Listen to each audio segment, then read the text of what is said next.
आज से हम क्लास 11th का चैप्टर 2 स्टार्ट करने जा रहे हैं और जिसका नाम है relations and functions. Relation and functions बहुत इंपॉर्टेंट चैप्टर है और आगे आप जिस भी स्टैंडर्ड में पढ़ेंगे वहां पर ये बहुत ही इंपॉर्टेंट रोल प्ले करेगा।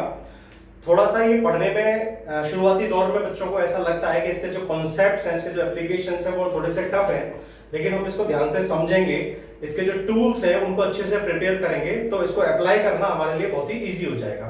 तो सबसे पहले स्टार्ट करते हैं और हम ये देखते हैं कि इस चैप्टर में ये जो हमारा चैप्टर रिलेशन फंक्शन, इसमें हम पढ़ने क्या क्या वाले हैं उसको हम जरा एक बार समराइज कर लेते हैं।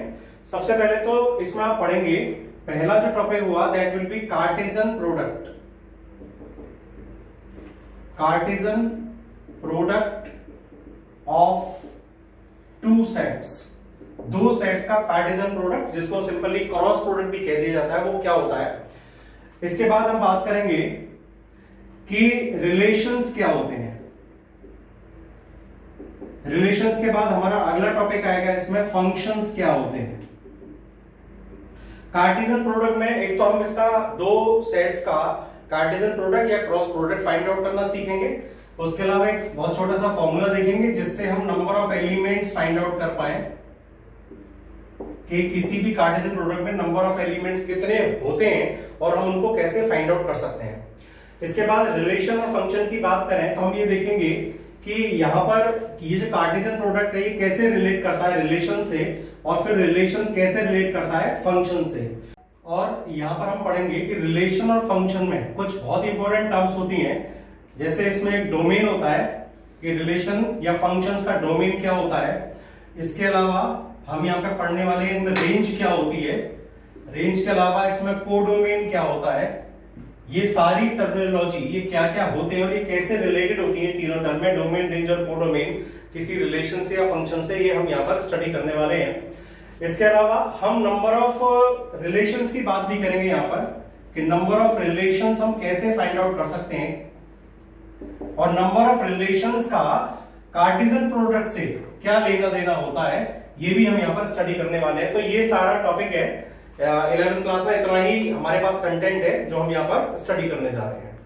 तो सबसे पहले जो हमारा टॉपिक है that is Cartesian product of two sets. Cartesian product of two sets, simply हम इसको क्रॉस प्रोडक्ट भी कह देते हैं।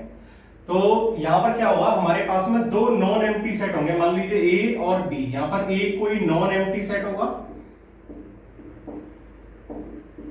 और एक दूसरा नॉन एम्प्टी सेट होगा बी, और हमें यहां पर फाइंड आउट करना होगा कार्टेशियन प्रोडक्ट, जिसको हम ए क्रॉस बी से रिप्रेजेंट कर देते हैं।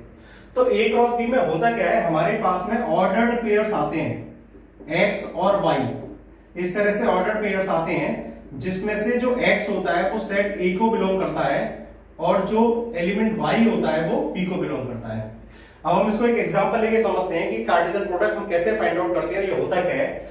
मान लीजिए हमारे पास में कोई सेट A है और इसके एलिमेंट्स है 1 और 2, और कोई सेट B है, इसके एलिमेंट्स है मान लीजिए A, B और C, और हमें Cartesian product A cross B find out करना है। तो A cross B find out करने के लिए जैसा कि हमने डेफिनेशन में देखा कि कार्टेशियन प्रोडक्ट में हमें हमेशा ऑर्डर्ड पेयर्स मिलेंगे। ये जो इस तरह का जो मटेरियल लिखा हुआ है यहाँ पर A, B या X, Y, इनको ऑर्डर्ड पेयर कहा जाता है, क्योंकि यहाँ पर ऑर्डर बहुत इंपॉर्टेंट होता है। X, Y is different from Y, X, तो इसको हम कहते हैं ऑर्डर्ड पेयर। अब यहां से जब हम कार्टेशियन प्रोडक्ट फाइंड आउट करेंगे तो हमें करना क्या है, हम इस तरह के ऑर्डर पेयर बनाएंगे। जैसे 1 का हम सभी से यहाँ पर कार्टेशियन, हम यहाँ पर 1 का ऑर्डर पेयर सभी से जनरेट करेंगे, जैसे 1, A, 1, B, 1, C। ऐसे ही 2 का ऑर्डर पेयर जनरेट करेंगे, 2, A, 2, B और 2, C। तो ये हमारा इस तरह से Cartesian product A cross B तैयार हो गया। यहाँ पर हम देख रहे हैं जो हमारा पहला एलिमेंट है 1, 1, 1, 2, 2, 2, ये सभी हमारा सेट A को बिलोंग कर रहे हैं, और यहाँ पर जो सेकंड एलिमेंट्स है A, B, C, ये हमारे सेट B को बिलोंग कर रहे हैं। अब ऐसे ही मान लीजिए अगर हमें B cross A find out करना हो यहाँ पे, तो जब हम B क्रॉस A करेंगे तो ये सभी ऑर्डर्ड पेयर्स रिवर्स हो जाएंगे। यानी क्या होगा, यहाँ पर अब ये बन जाएंगे A, 1, B, 1, C,1, A,2, B,2, C,2। अब ये जो कार्टेशियन प्रोडक्ट है ये भी हमारा सेट की तरह से ही बिहेव करता है। इसमें भी ऑर्डर ऑफ एलिमेंट्स का कोई भी इंपॉर्टेंस नहीं होता है। मान लीजिए यहाँ पर दो एलिमेंट दिए हुए हैं, ये दोनों एलिमेंट्स हैं, तो ये जरूरी नहीं है इसी ऑर्डर में आए, हो सकता है ये इधर आ जाए और ये इधर आ जाए, इससे कोई फर्क नहीं पड़ेगा, लेकिन एलिमेंट सारे अवेलेबल होने चाहिए कार्टेशियन प्रोडक्ट में जो भी हमारे डिजायर्ड एलिमेंट्स हैं। अब बात आती है कि क्या हम number of elements find out कर सकते हैं किसी कार्टेशियन प्रोडक्ट के? Then the answer is yes. मान लीजिए आपके पास में कोई सेट है जिसमें एलिमेंट्स, आपके पास में नंबर ऑफ एलिमेंट्स आपको p दिया हुआ है, और किसी सेट B में जो नंबर ऑफ एलिमेंट्स है वो q दिया हुआ है। तो अगर हम ये कहें कि number of elements in A cross B क्या होगा, so it can simply be calculated by the formula P into Q और PQ। जैसे हम यहाँ पर देख रहे हैं, यहाँ पर हमारा जो सेट A है इसमें दो एलिमेंट है, सेट B में यहाँ पर तीन एलिमेंट है। तो जब हम A cross B find out कर रहे हैं तो हम यहाँ देख रहे हैं कि 3 इंटू 2 6 हो गया, तो ये हो गया 1 2 3 4 5 6, और इस तरह से ये हमारे 6 एलिमेंट्स हो गए। तो ये था हमारा कार्टेशियन प्रोडक्ट। और कार्टेशियन प्रोडक्ट में जो भी दो सेट्स लिए जाते हैं वो हमेशा दोनों नॉन एम्प्टी सेट्स होते हैं, और कार्टेशियन प्रोडक्ट के जितने भी एलिमेंट्स होते हैं वो सभी एलिमेंट्स ऑर्डर्ड पेयर्स होते हैं। अब हम बात करते हैं रिलेशंस के बारे में कि रिलेशंस क्या होते हैं। रिलेशंस,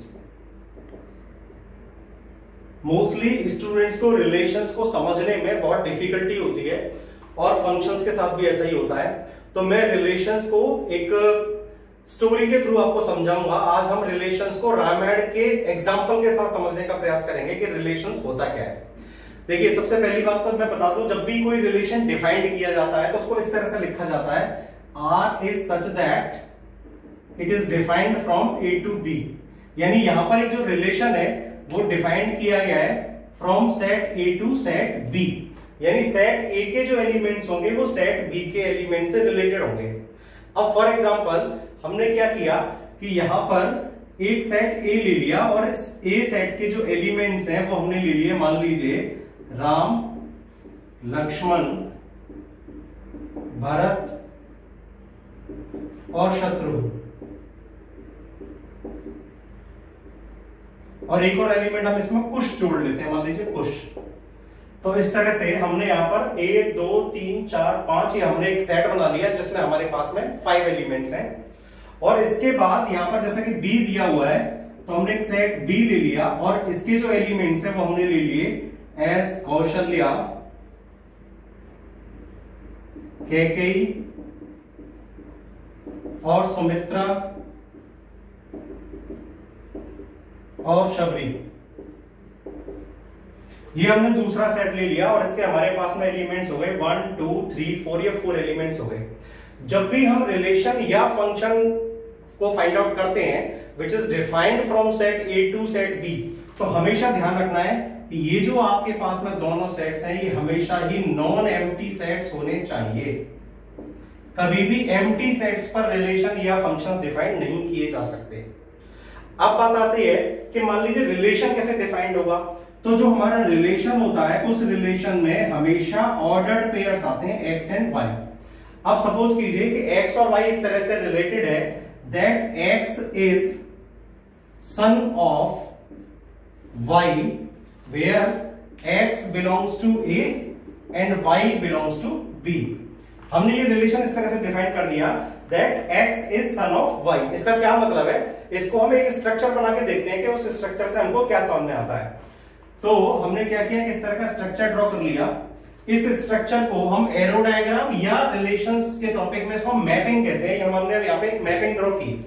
अब इस मैपिंग में हम एक रिलेशन की बात कर रहे हैं, और ये जो रिलेशन है ये हमारा सेट A से सेट B पर डिफाइंड है। अब मान लीजिए सेट A में जैसा कि यहां पर दिया हुआ है हमारे पास में ये एलिमेंट हैं, ये हो गए राम, लक्ष्मण, भरत, शत्रुघ्न और कुश। ये हो गए 1 2 3 4 और 5। ये हमारे पास में यहां पर इस सेट A में 5 एलिमेंट्स हो गए। अब हम सेट B की बात करते हैं, और सेट B में हमने देखा यहां पर हमारे पास में ये 4 एलिमेंट्स हैं। तो हमने यहां पर इसको नोट किया, कौशल्या,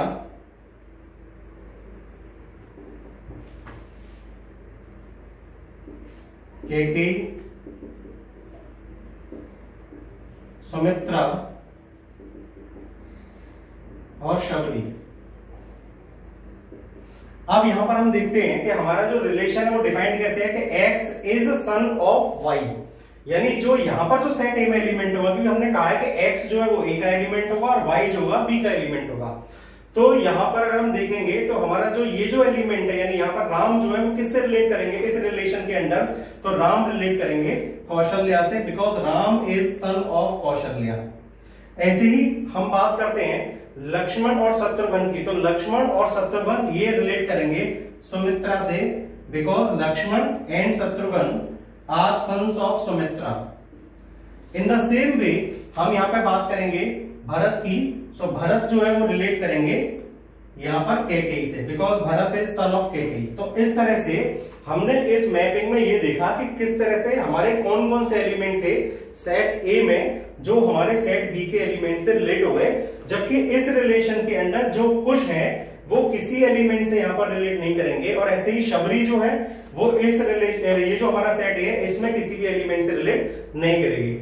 अब आगे की बात ये आती है कि जब इस तरह की हम मैपिंग करते हैं तो इस मैपिंग में ये जो इसके पार्ट्स हैं सेट ए के, ये एलिमेंट्स बोले जाते हैं। यहां पर देखेंगे हम 1 2 3 4 5 एलिमेंट्स हो गए, जबकि यहां सेट बी में अगर हम बात करते हैं तो सेट बी में जो एलिमेंट्स होते हैं वो इन एलिमेंट्स की इमेजेस कही जाती हैं अंडर द रिलेशन आर। तो यहां पर अगर हम रिलेशन आर के अंदर बात करें तो यहां पर हम कहेंगे that Kaushalya, the element Kaushalya is an image of Ram. ऐसे ही लक्ष्मण और शत्रुघ्न जो अगर हमारे दो एलिमेंट्स हम इनको कंसीडर कर लें तो इनकी जो इमेज है वो सुमित्रा है, और ऐसे ही अगर हम बात करें भरत, तो भरत की जो इमेज है वो केकेई है। तो ये हमारा रिलेशन हमने मैपिंग से यहाँ पर शो किया। अब जैसे हम सेट्स में हमने देखा था, सेट्स को हम दो तरीके से डिफाइन करते थे, एक हमारी होती थी सेट बिल्डर फॉर्म और एक होती थी हमारी रोस्टर फॉर्म।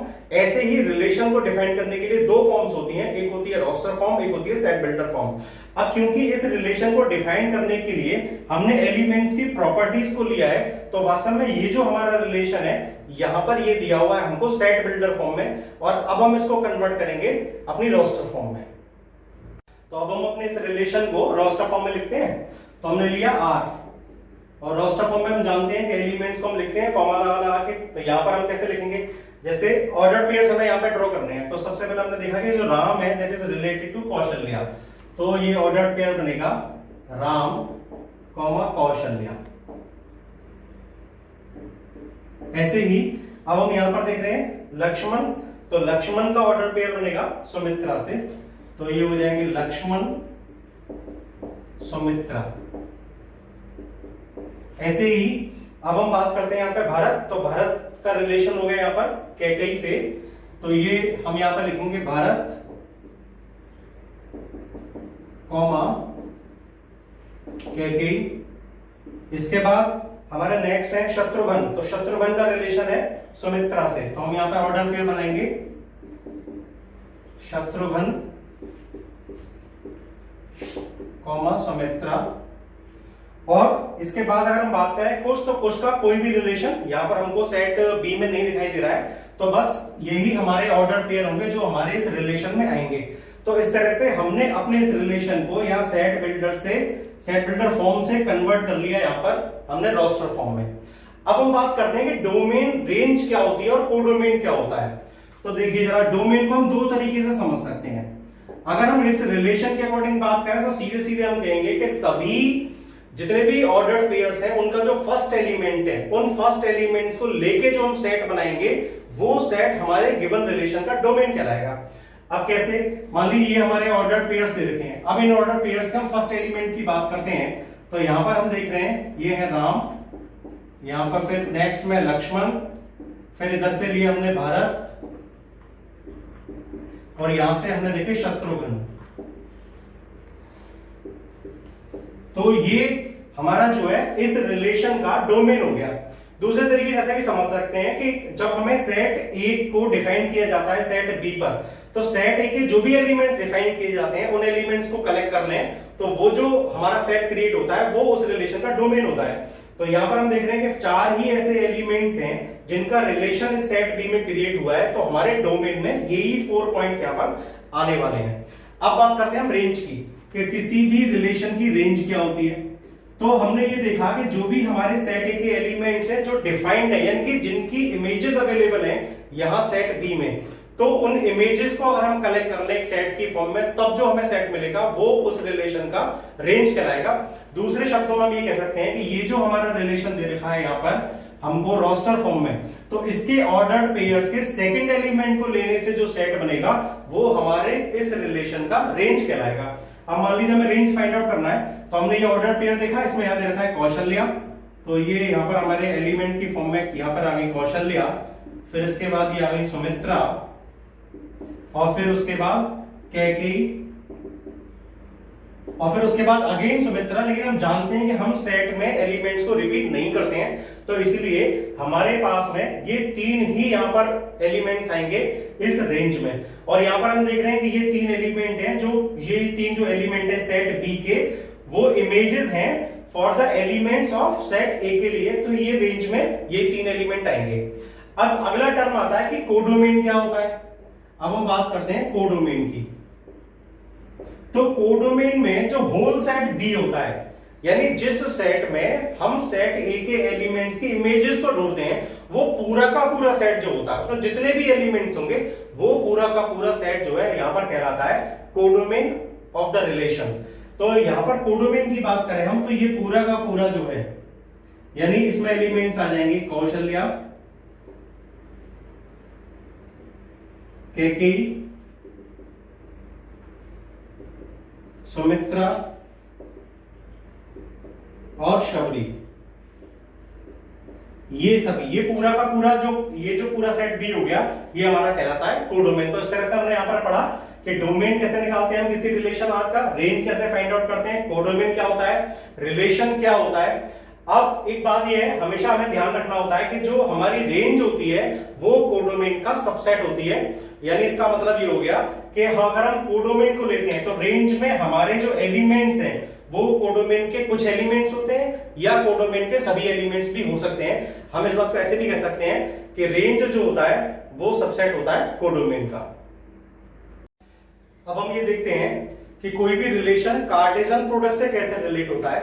तो इसके लिए हमने एक नॉन एम्प्टी सेट ए ले लिया और हमने ये मान लिया कि सेट ए में जो हमारे एलिमेंट्स हैं वो है ए कॉमा बी, और ऐसे ही हमने एक सेट बी ले लिया और इस बी सेट में हमारे पास एलिमेंट है 1। तो जब हम ए क्रॉस बी फाइंड आउट करते हैं, तो जब हम ए क्रॉस बी फाइंड आउट करते हैं तो हमें ऑर्डर पेयर्स का एक कलेक्शन मिलेगा इस तरह से, that A comma 1 and B comma 1। अब आगे की बात ये कि अब हम यहां से देख रहे हैं कि ये जो हमें मिला हुआ है ए क्रॉस बी, जो कार्टेशियन प्रोडक्ट मिला हुआ है, तो हम ये देख रहे हैं कि हमारा एक सेट है और इस सेट में हमारे पास में ये दो एलिमेंट्स हैं a, 1 और b, 1। अगर हम इसके नंबर ऑफ सबसेट्स को देखेंगे, नंबर ऑफ सबसेट्स कितने होंगे, तो सबसे पहले हम इसके सबसेट्स निकालते हैं। तो अगर हम a क्रॉस b के सबसेट्स की बात करें, subsets of a cross b, तो इसमें सबसेट्स होंगे हमारे, एक तो a, 1 को करने वाला सबसेट होगा, एक b, 1 को कंटेन करने वाला सबसेट होगा, एक ऐसा सेट होगा जिसमें a, 1 होगा और b, 1 होगा, क्योंकि सबसेट भी एक सेट की फॉर्म में ही होता है। और ऐसे ही अगर हम अगले की बात करें तो वो हमारे पास में होगा 5। तो ये हमारे हो गए सबसेट्स। तो ये जो भी सबसेट्स होते हैं, तो ये सभी सबसेट्स होते हैं, ये रिलेशंस होते हैं। यानी अगर हम बात करें, जब हम किसी रिलेशन R से, मान लीजिए कोई रिलेशन R ले लिया और उस रिलेशन R में हमने A से B पर किसी रिलेशन को डिफाइंड किया, तो जब हम A से B पर किसी रिलेशन को डिफाइंड करेंगे तो हमें जितने भी उस रिलेशंस के अंदर ऑर्डर्ड पेयर्स मिलेंगे वो सभी ऑर्डर्ड पेयर्स हमको यहां से मिलेंगे। और हम इस बात को और सिंपलीफाई वे में कहना चाहें तो हम ये कहेंगे कि उस रिलेशन के अंदर जो भी हमें ऑर्डर्ड पेयर्स मिलेंगे या जितनी भी पॉसिबिलिटीज होंगी रिलेशंस की, वो इनमें से कोई भी एक पॉसिबिलिटी यहां पर होने वाली है। तो एक तरह से ये भी हमारा एक रिलेशन है, ये भी एक रिलेशन है, ये भी एक रिलेशन है और ये भी एक रिलेशन है, R4। इस तरह से हमें यहां पर 4 रिलेशन मिले। अच्छा, अगर हम बात करें कि नंबर ऑफ सबसेट्स की, अगर हम ये देखें कि नंबर ऑफ सबसेट्स कितने होंगे, तो नंबर ऑफ सबसेट्स तो नंबर ऑफ सबसेट्स निकालने के लिए फॉर्मूला होता है 2 to the power m, where m be the number of elements in any set। तो यहाँ पर अगर हम a क्रॉस b के सबसेट्स की बात कर रहे हैं तो हमें यहाँ दिख रहा है कि हमारे पास में यहाँ पर 2 ही एलिमेंट है, तो ये 2 की पावर 2 हो गया, यानी इस तरह से हमारे पास में यहाँ पर 4 सबसेट्स हो गए। और ये 4 सबसेट्स हो गए, ये 4 सबसेट्स हमको यहाँ दिखाई दे रहे हैं R4 की फॉर्म में। अच्छा, अगली बात हमने ये पढ़ी थी कि अगर हम नंबर ऑफ एलिमेंट्स बात करें a क्रॉस b में कितने एलिमेंट्स होते हैं, तो हमने फॉर्मूला पढ़ा था number of elements in a cross b is given by p into q, यानी number of elements in the set a हमने लिखा यहाँ पर 2 है, और number of elements in the set b तो यहाँ पर ये 1 है। तो इस तरह से यहाँ पर क्या होगा कि नंबर ऑफ एलिमेंट जो होंगे वो 2 होंगे, जो कि हमको यहाँ पर ये 2 दिखाई दे रहे हैं। अब इन सारी चीजों को अगर हम जनरलाइज कर लें तो यहां से क्या क्या ऑब्जर्वेशंस निकल के आएंगे उनको हम देखते हैं। तो पहली बात तो हमने ये देखा कि मान लीजिए हमारे किसी सेट A में नंबर ऑफ एलिमेंट्स की अगर हम बात करें तो मान लीजिए सेट A में हमारे पास में P एलिमेंट्स हैं और सेट B में हमारे पास एलिमेंट्स हैं Q। तो अगर हम बात करें कि number of elements in A cross B क्या होंगे, तो सिंपली हम कहेंगे कि PQ होंगे। अगर हम बात करें कि number of subsets of A cross B ये क्या होंगे, तो नंबर ऑफ सबसेट्स निकालने के लिए formula 2 to the power number of elements होता है, तो नंबर ऑफ एलिमेंट्स PQ है, तो ये 2 टू द पावर PQ हो गया। अब यहां से हम ये जानते हैं कि जो रिलेशन होता है R जो होता है R is a subset of A cross B। जो हमारा रिलेशन होता है वो सबसेट होता है कार्टेशियन प्रोडक्ट का। तो जब कार्टेशियन प्रोडक्ट में 2 to the power PQ elements हैं, तो सिंपल सी बात है कि अगर हम ये कहें कि number of relations from A to B क्या होंगे, number of relations from A to B क्या होंगे, तो यही बात हो गई, यानी इसका मतलब हो गया कि नंबर ऑफ एलिमेंट्स जो होंगे फ्रॉम A टू B वो होंगे हमारे 2 to the power PQ, where P be the number of elements in the set A and Q be the number of elements in the set B।